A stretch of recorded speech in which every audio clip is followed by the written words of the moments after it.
วัสดีครับท่านผู้ชมครับวันนี้ผมกับดร.วิสุทธิ์จันทวิชยสุทธิ์นะครับ King of Enzyme ของเราก็เดินทางมาที่เขื่อนน้ำเงิมมาพูดคุยกันถึงเรื่องเอนไซม์ฟาริเซียดูแลสุขภาพของมนุษย์เราของคนเรายังไงทั้งป่วยทั้งไม่ป่วยจำเป็นที่จะต้องรับประทานเอนไซม์เข้าไปในร่างกายยังไงบ้างแต่วันนี้ผมกับดร.วิสุทธิ์ได้มาพูดคุยกันถึงเรื่องเอนไซม์ฟาริเซียหัวข้อที่จะพูดวันนี้นะครับเป็นเรื่องที่โอ้โหยอดฮิตมากเป็นโรคที่เกิดขึ้นถ้าพูดถึง 30-40 ปีที่แล้วไม่มีเลยโรคนี้แต่นับวันนี้นะครับไปทุกหมู่บ้านเราจะเห็นว่าคนเฒ่าคนแก่เป็นโรคนี้กันมากยอดฮิตถือตะกร้ายากันทุกคนโรคเบาหวานไม่มีใครไม่รู้จักเป็นมายังไงทำไมคนส่วนใหญ่ในประเทศเราประเทศเพื่อนบ้านเป็นโรคเบาหวานกันเยอะเหลือเกินทำไมหมอบอกว่าเป็นโรคเบาหวานแล้วรักษาไม่หายทางเลือกหนึ่งที่จะมาดูแลสุขภาพจากโรคเบาหวานที่เอนไซม์ฟาริเซียมันดียังไงมาฟังกันให้กระจ่างในวันนี้ก่อนอื่นต้องถามดร.ก่อนว่าฐานเหตุของโรคมูลเหตุสาเหตุมันของโรคเบาหวานมันเกิดจากอะไรบ้างครับโอเคครับผมคือปัจจุบันนี้นะครับคนเราหันมากินของ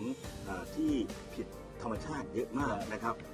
โดยเฉพาะเลยพวกเครื่องดื่มนะครับเครื่องดื่มน้ำอัดลมนะครับยิ่งน้ำถั่วน้ำสีนั่นนะครับอาหารต่างๆทีนี้แม้แต่เราไปทานก๋วยเตี๋ยวทานกับเชาะเราลืมไปเลยแต่เราตัดน้ำตาลใส่เข้าไปไม่เท่าไหร่นะครับแล้วถัดมานะครับจริงๆแล้วเนี่ยในต่างชาตินะครับก็ถือว่าน้ำตาลนะครับน้ำตาลทรายเนี่ยที่เรากินเนี่ยนะครับถือเป็นยาเสพติดอันดับหนึ่งของโลกโอ้โหไม่ใช่เฮโรอีนไม่ใช่ยาบ้านะครับน้ำตาลเนี่ยเป็นยาเสพติดอันดับหนึ่งของโลกนะครับคนเราอะนะครับพอเนี่ยและอีกอันหนึ่งนะครับในวงการแพทย์นี่ต้องพูดอีกอันหนึ่งนะครับวงการแพทย์เนี่ยนะครับสมัยก่อนเนี่ย10 กว่าปีที่แล้วนี่นะครับค่ามาตรฐานของ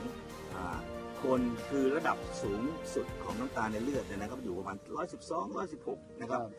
ก็จะมีการปรับลดลงมาเรื่อยๆเหลือ110อย่างนี้น้ำตาลค่าน้ำตาลคือเมื่อเกิน100ถือว่าคุณเป็นเบาหวาน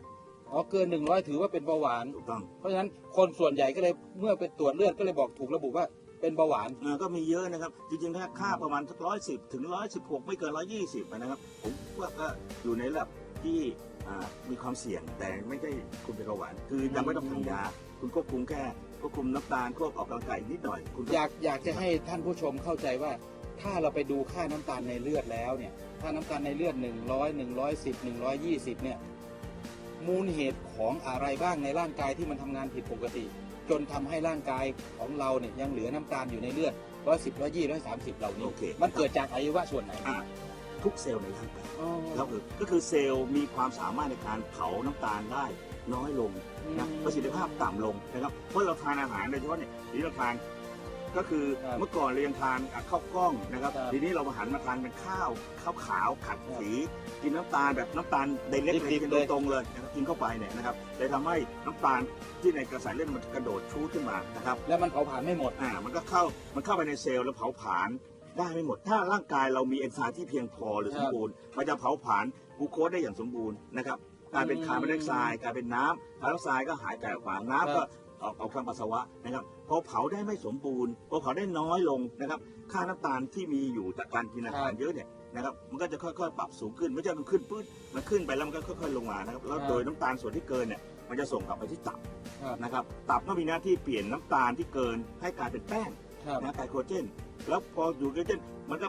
แต่ที่ตับเนี่ยมันจะไม่ให้อยู่นานเพราะไกลโคเจนจะส่งกลับไปที่อื่นหรือเปลี่ยนไกลโคเจนเลยนะครับให้กลายเป็นไขมันแล้วตับก็จะค่อยๆพอกด้วยไขมันมากขึ้นตับ